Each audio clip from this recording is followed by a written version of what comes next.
এখনই শুরু হতে যাচ্ছে।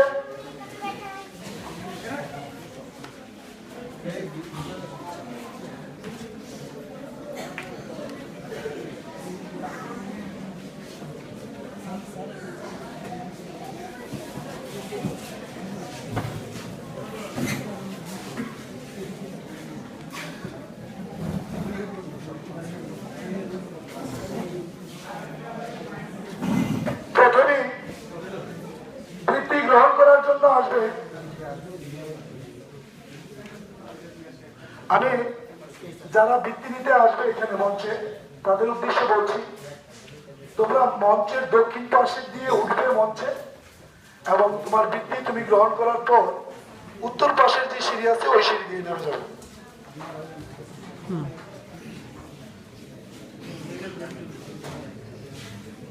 এখন সর্বপ্রথম বৃত্তি নেওয়ার জন্য আসছে সপ্তম শ্রেণী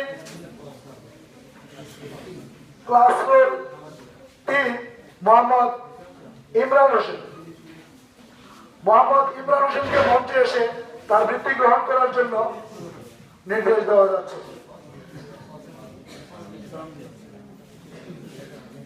তারপর পরই আসবে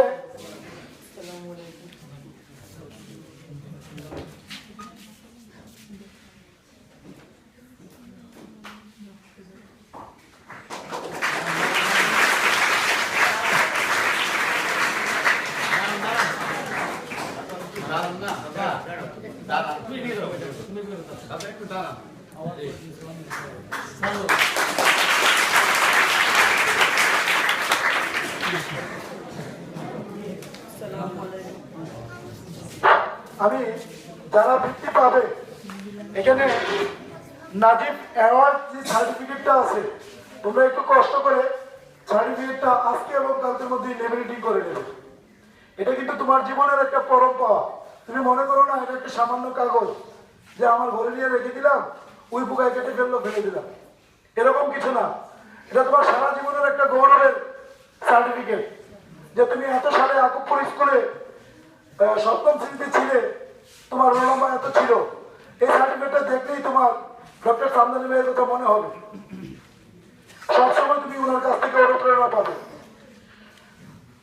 এবার আসছে শারমিন সুলতানা, শ্রেণী রোল 2।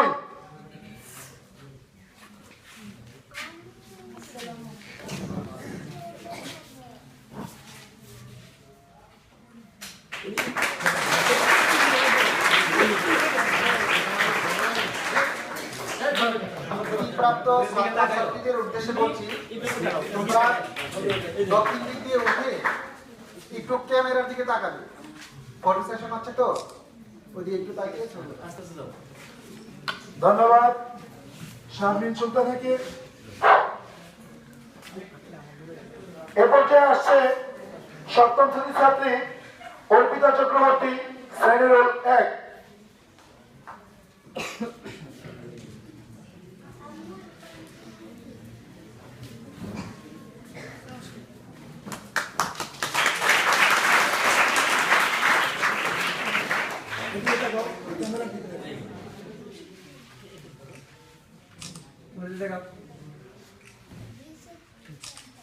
নমস্কার।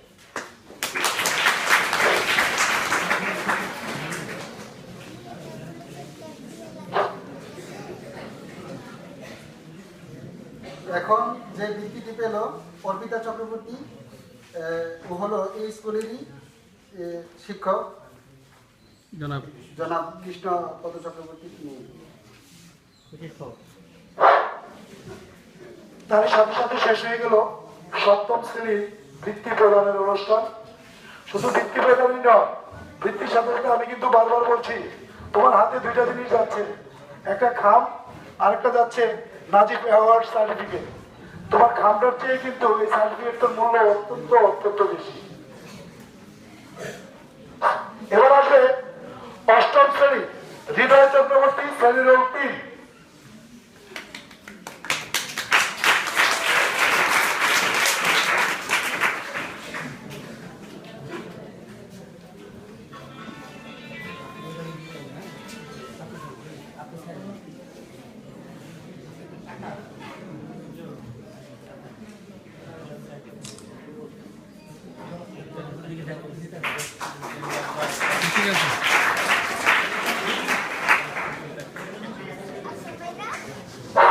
এবার আসবে সারিয়া সরকার শ্রেণীর দুই, সারিয়া সরকার শ্রেণীর দুই।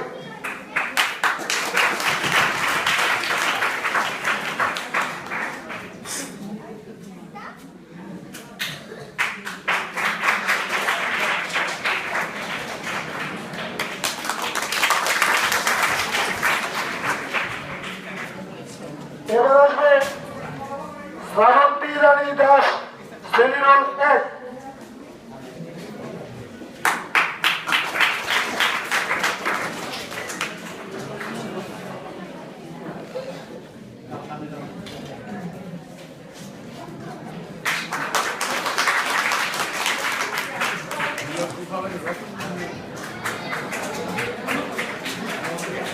এই সাথে শেষ হলো অষ্টম শ্রেণী।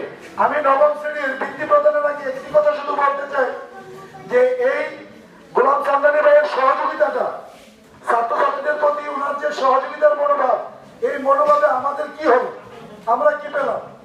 আমরা দেখা যাচ্ছে আজকে থেকে 3 বছর আগে এই ফাউন্ডেশন প্রতিষ্ঠিত হয়েছে এবং গোলাম চান্দানি ভাই আমাদের মাঝে একটা বৃত্তি ঘোষণা করেছেন। তার 1 বছর যেতে না যেতেই আমরা একটা নয় 3-3টা জেএসসিতে গোল্ডেন ক্লাস পেয়েছি। আমি অবশ্যই মনে করবো এটা গোলাম চান্দানি ভাইয়ের বৃত্তি প্রদানের কিছুটা হলেও সহযোগিতা আছে, ওনার সহযোগিতার কারণে আমরা এই চূড়ান্ত যাত্রা করতে পেরেছি। ধন্যবাদ সবাইকে। এবার আসছে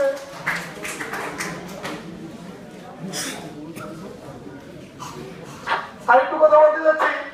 এখানে 7, 8, 10 তাদের মধ্যে যে বৃত্তির যে টাকাটা আছে এটার মধ্যে একটু ডিফার আছে ফার্স্ট, সেকেন্ড, থার্ড অনুযায়ী। কিন্তু নবম শ্রেণীতে যেহেতু 3 জনই গোল্ডেন প্লাস, এটার মধ্যে আর কোনো ডিফার নেই, 3 জনের ইকুয়াল। তো এবার আসবে নবম শ্রেণীর ছাত্রী সোমায়া আক্তার শ্রেণীর 3, সোমায়া আক্তার।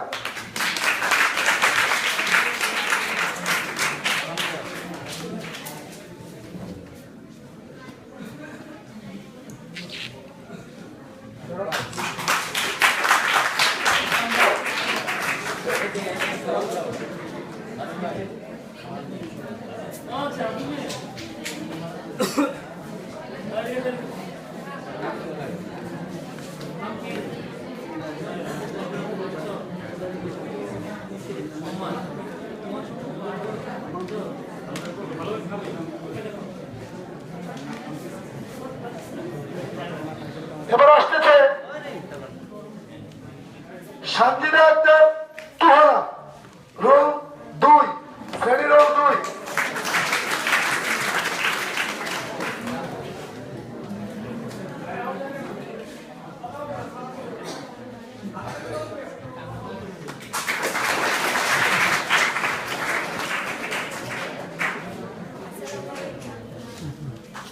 এবার আসছে সানজিদা আক্তার শ্রেণীর 1।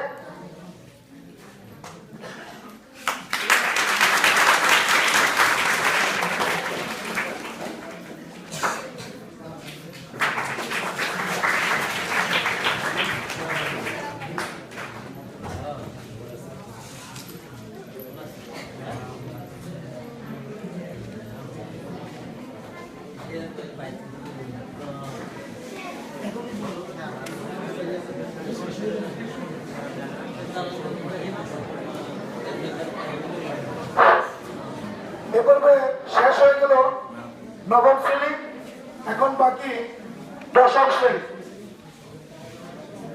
দশম শ্রেণী মাহমুদা আক্তার শ্রেণীর 3, তাকে মঞ্চে আসার জন্য নির্দেশ দেওয়া যাচ্ছে।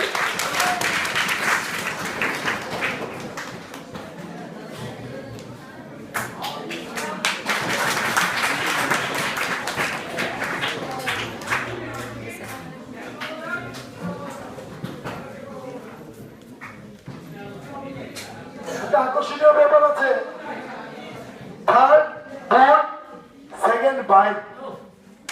এখন যে আসবে দশম শ্রেণীর মোমেন মিয়া শ্রেণীর 2।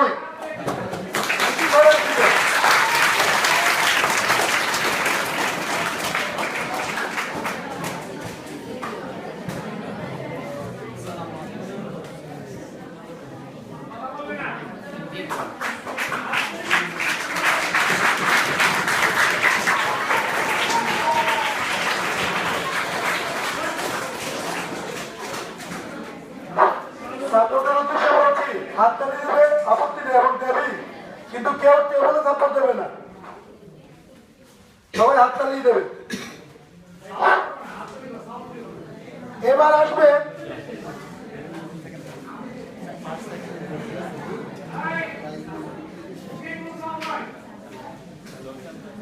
আমাদের এখানে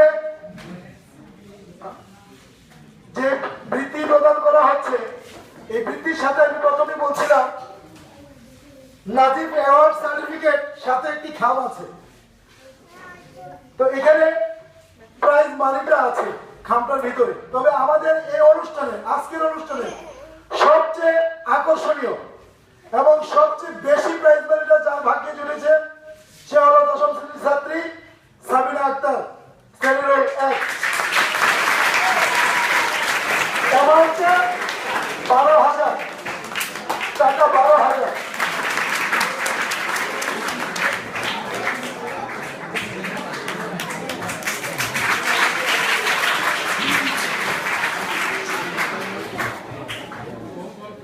সম্মানিত উপস্থিতি, আমি দুঃখের সাথে একটা কথা বলতে হচ্ছে। গত বছর এইভাবে না হইলেও নর্মালি দেওয়া হয়েছিল। ওই অনুষ্ঠানে আমি বলেছিলাম যে গত বছরও এই পুরস্কারটা একটা মেয়েই পাইছিল। তো আমি ছাত্রদের কাছে একটা আবেদন রাখছিলাম যে তোমরা চেষ্টা করো যেন ওই প্রথম পুরস্কারটা কেউ নিতে পারো। দেশের প্রধানমন্ত্রী এখন ক্লাসে ক্লাসে গিয়ে আমাদের শ্রদ্ধেয় দাদা এবং দাদি ওনারা ক্লাসে ক্লাসে গিয়ে কিন্তু বলেছিলেন, আমি দাদির পক্ষ নিয়েছিলাম, উনি ছেলেদের পক্ষ বলছিল আর দাদা মেয়েদের পক্ষে বলছিল। এখন তাই দাদা জয় দিল।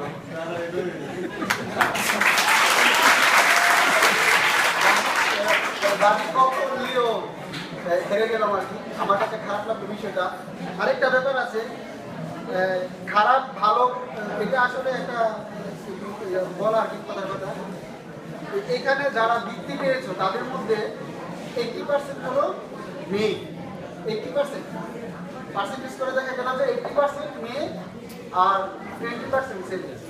এটাকে চেঞ্জ করো, এটাকে চেঞ্জ করার চেষ্টা করো। আমি যতটুকু দেখি গ্রামে এটাকে চেঞ্জ করার চেষ্টা করতে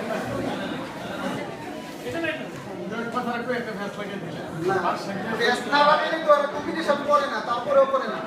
গত বছর দাদা ক্লাসে ক্লাসে গিয়ে বলছে, তারপরে ওদের মধ্যে চেঞ্জ দেখলাম। দেখো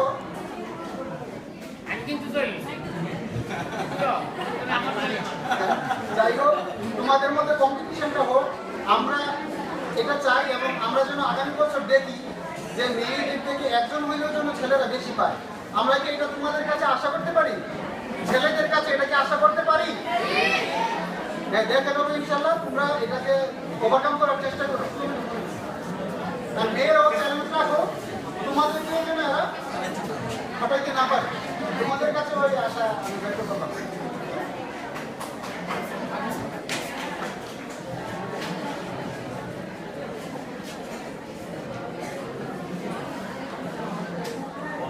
শেষ পর্যায়ে এসে আমি একটু কথা বলতে চাই।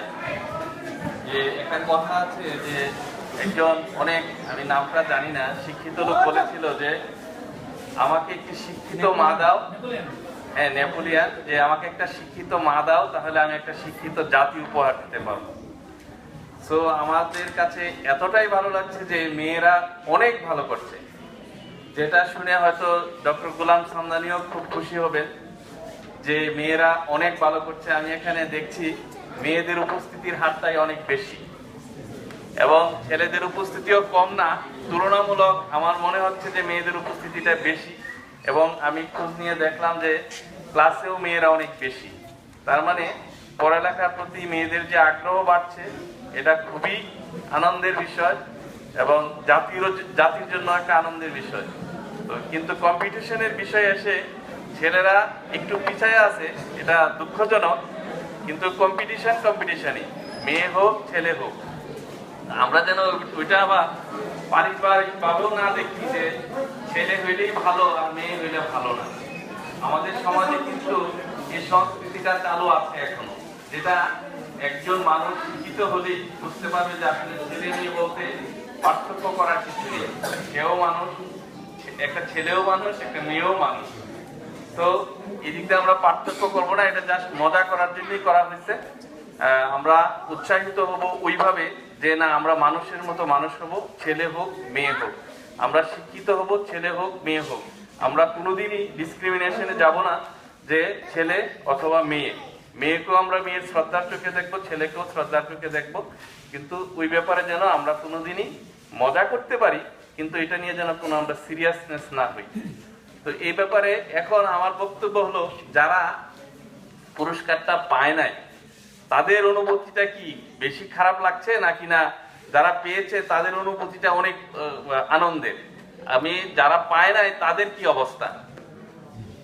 তারা কি খুব নিরাশ হচ্ছে না যে না আমাদেরও এটা করতে হবে? মনের মধ্যে কি সেটা কোনোভাবেই কি কোনো হচ্ছে যে না আমাদেরও আসলে এরকম করতে হবে? কারণ এরা যারা পুরস্কার নিয়ে যাচ্ছে খুব ভালো লাগছে, যারা আসছে খুব আনন্দ নিয়ে আসছে, কিন্তু এই আনন্দটা পাইতে যায় কিন্তু তাদের অনেক পরিশ্রম করতে হয়েছে। কাজে এমনিতে কিন্তু এরা পায় না, এরা ফার্স্ট বেঞ্চে বসে একটা সার্টিফিকেট নিয়ে বসে আছে। আমরা আশা করি এই কম্পিটিশনের মাধ্যমে আরো বেশি করে কম্পিটিশন হয়ে আরো বেশি মার্কস নিয়ে উপরে উঠে আসুক, তাহলে বোর্ডে যায় ওরা অনেক ভালো করতে পারবে, অনেক ডাক্তার হবে, অনেক ইঞ্জিনিয়ার হবে। ওই কম্পিটিশনটা যদি ভিতরে জায়গায় তোলা যায় তাহলে আমাদের সার্থকতা, আর কিছুই না। সো কম্পিটিশন আরো বাড়তে থাকুক, এটাই আমরা আশা করি। আসসালামু আলাইকুম।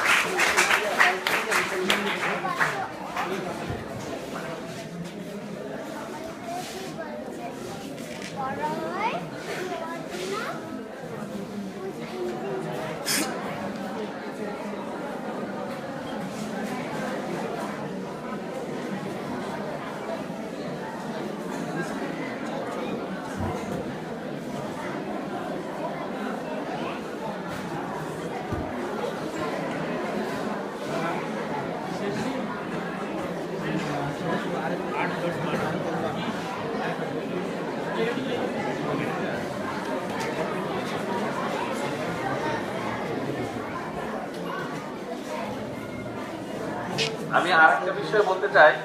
একটা আমাদের নজরে আসছে যে একই পরিবারে, যেটা খুবই খুশির খবর, যে একই পরিবারে ভাই বোন প্রথম হয়েছে এবং দ্বিতীয় হয়েছে।